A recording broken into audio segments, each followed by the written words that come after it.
Good morning po mga idol, DJL Sports TV nagbabalik po mga idol. Ito, panoorin natin at magbigay tayo ng reaksyon dito sa opinion ni Attorney Ed Tolentino regarding ito sa mega contract ni Naoya Inoue dito sa Riyadh season dito kay Haring Al-Rashid, ang promoter ng Saudi mga idol. Wala na bang kawala talaga si Inoue dito pag mabigyan siya ng kalaban na malupit? Kumbaga, kalibil niya mga idol. So panoorin natin. Let's go mga idol. At ngayon pag-usapan po natin sa Boxer Shorts ang pinakamainit na balita ngayon sa pro boxing, ang monster contract na nilagdaan ni Naoya Inoue para sa Riyadh season. Pag-uusapan po natin anong klaseng kontrata itong pinirmahan ni Naoya Inoue sa Riyadh season. Ano ba itong Riyadh season?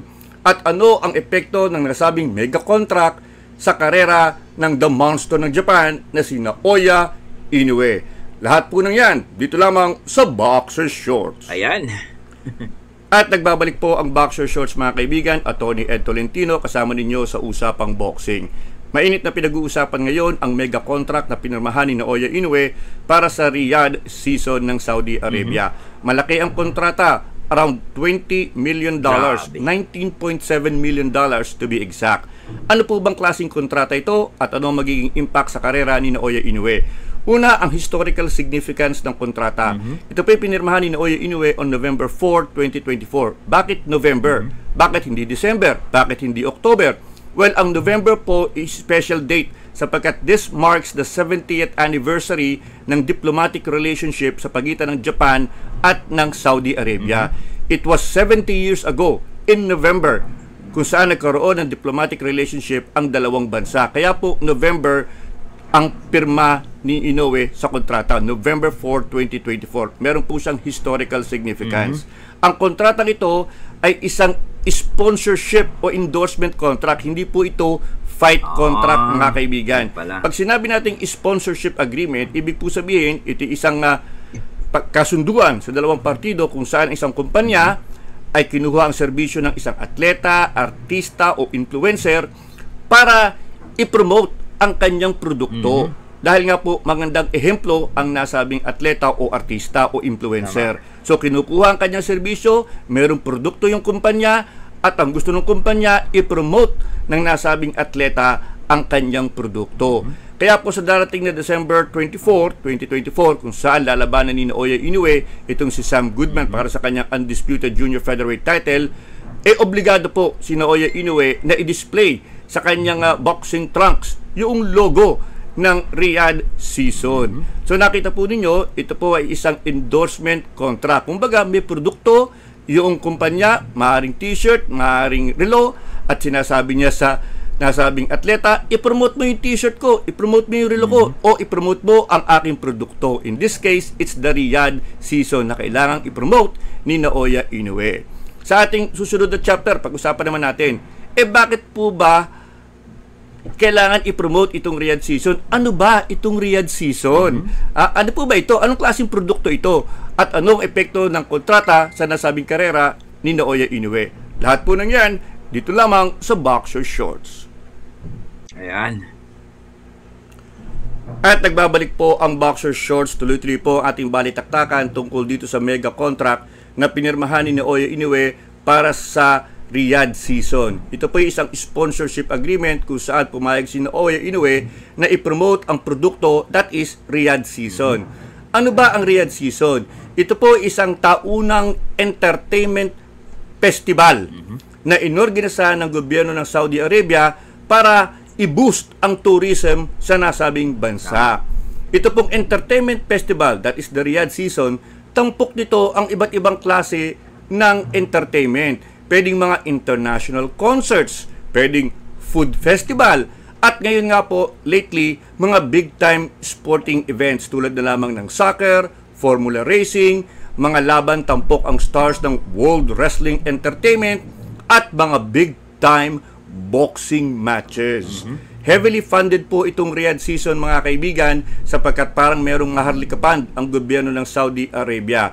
Ito po ay pinapatakbo ng General Entertainment Authority, GEA, kung saan miyembro ang His Excellency Turki Al-Sheikh. Ang laking pera ang ibinibigay at pinapamahagi ng Riyadh season sa lahat ng participants sa kanilang festival. Pag sinabi po nating Riyadh season, may season po ito. Hindi po ito forever. Usually from October to March. Yan po ang usual season ng Riyadh season. Minsan naman nagba-branch out sila at tampok po nila ang ilang mga laban sa ibang bansa. Sila na nag-i-sponsor para yung ibang bansa, malalaman nila, magiging curious sila, ano ba itong Riyadh season? Now, will this contract of Naoya Inoue lead to a fight for Riyadh season? Carefully worded po ang kontrata, mga kaibigan, sapagkat merong pong exclusive fight contracts si Naoya Inoue sa dalawang ahensya. Nandiyan ang Ohashi Promotions na siyang humahawak ng mga laban ni Inoue sa Japan. Meron din po siyang kontrata sa kanyang mga laban sa Amerika at ito po ay under Top Rank Promotions. So nakita niyo po ninyo, pagdating sa fight contract, Ohashi at Top Rank Promotions ang namamayagpag. Pero ang Riyadh season, mga kaibigan, una sponsorship muna. Pero eventually, palagay ko, it will lead to Naoya Inoue fighting for Riyadh season in Saudi Arabia. Bakit ikanyo? Ang sponsorship contract, mga kaibigan, tampok dito ang isang atleta na ini-endorso ang produkto. Kumbaga, sinasabi ko sa inyo, kung ako yung atleta, hoy, itong t-shirt na to, maganda to. Hoy, itong relong ito, maganda to. Suotin ninyo. Ngayon, para ultimately makonvince kayo na maganda ang t-shirt, maganda yung relo, dapat suotin ko mismo. Di po ba? So, itong t-shirt ito, maganda to kasi suot-suot ko. Itong relong ito, garantisado kasi sinusuot ko, ginagamit ko. Ganyan din po ang mangyayari dito sa kontrata ni Naoya Inoue. Sponsorship muna, ini-endorso ko muna. Uy, tingnan nyo itong Riyadh season, i-check out nyo itong Riyadh season. Eventually, para ultimately ma-prove na maganda ang Riyadh season, ultimately lalaban si Inoue para sa Riyadh season. But this could be covered by a separate contract. Yan ang nakikita ko kasi may loophole. Pagdating sa Amerika, Top Rank. Pagdating sa Japan, Ohashi. Pagdating sa Saudi, neutral ground. Pwedeng sumingit yung Riyadh season. Ganyan po eventually ang patutuguhan ng kontratang ito sa pananaw ng inyong lingkod. Si Turki Al-Sheikh, mga kaibigan, ay mahilig sa mga fantasy matches. Yung mga laban na ating minimithi na hindi makuha ng ibang promotional outfit, nagagawa ng paraan ni Al-Sheikh at ng Riyadh season. Kasi nga po, heavily budgeted, napakaraming perang pinapamudmod itong Riyadh season. Kita nyo nga, endorsement contract lang, $19.7 million. Chicken! So, walang problema pagdating sa pera itong Riyadh season. At dahil mahilig sila sa fantasy matchup, eventually, this could lead to big matches for Naoya Inoue. Yung Gervonta Tank Davis, yan ang isang mga dream matchup na minimithi ng mga tao. Pwedeng mangyari yan under Riyadh season because they have the money to burn. They have the money to burn. So, they can make the fights happen.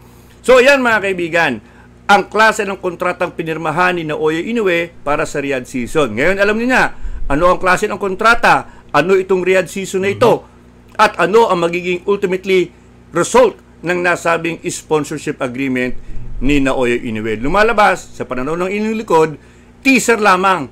Kumbaga, paunang kontrata pa lamang itong endorsement contract na ito. Ayon mga idol, malinaw sa malinaw pa sa sabaw ng pusit mga idol na itong kontrata ni Naoya Inoue na napirmahan niya dito kay Haring Al-Sheikh, ang promoter ng Saudi, ay isang endorsement lamang to, no? At isang malinaw na pauna lamang ito, no? Hindi ito fight contract, pero ito yung ito yung pauna na hindi na makatanggi si Naoya Inoue na mapalaban na nga sa mga di-kalibre. Kagaya ni Tank Davis na isang sinasabi natin na pwede sila maglaban dahil napakagandang laban din daw talaga ito. Cuadrolas Casimero na matagal na silang naghamunan at alam natin na nunotice na yan. Kasi kung itong si Casimero hindi pa umalis ito sa INPE, ay panigurado matagal na silang naglaban ni Naoya Inoue. Alam naman natin na lahat po ng nakalaban ni Naoya Inoue mula kay Fulton, Luis Neri, Tapalis, no? Duhini, at ngayon kay Sujin Kim, isang Koreano.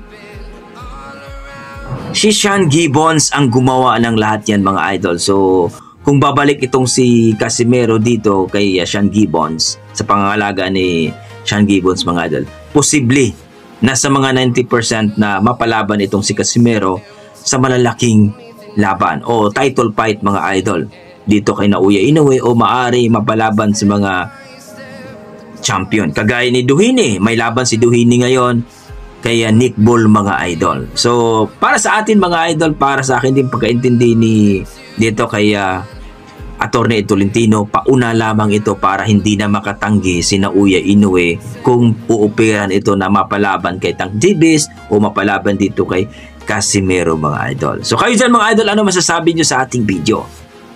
Hindi na nga ba makakaiwas si Naoya Inoue na mapalaban sa kanyang mga kalibil o tinatawag nating mga di-kalibring boxingero? Please comment down below mga idol, at huwag nyo sanang kalimutan na mag-like and subscribe sa ating Attorney Tolentino at sa atin dito mga idol. Please comment down below kung ano ang inyong mga opinion regarding sa ating video na napanood mga idol. God bless mga idol, at ingat po kayo lagi.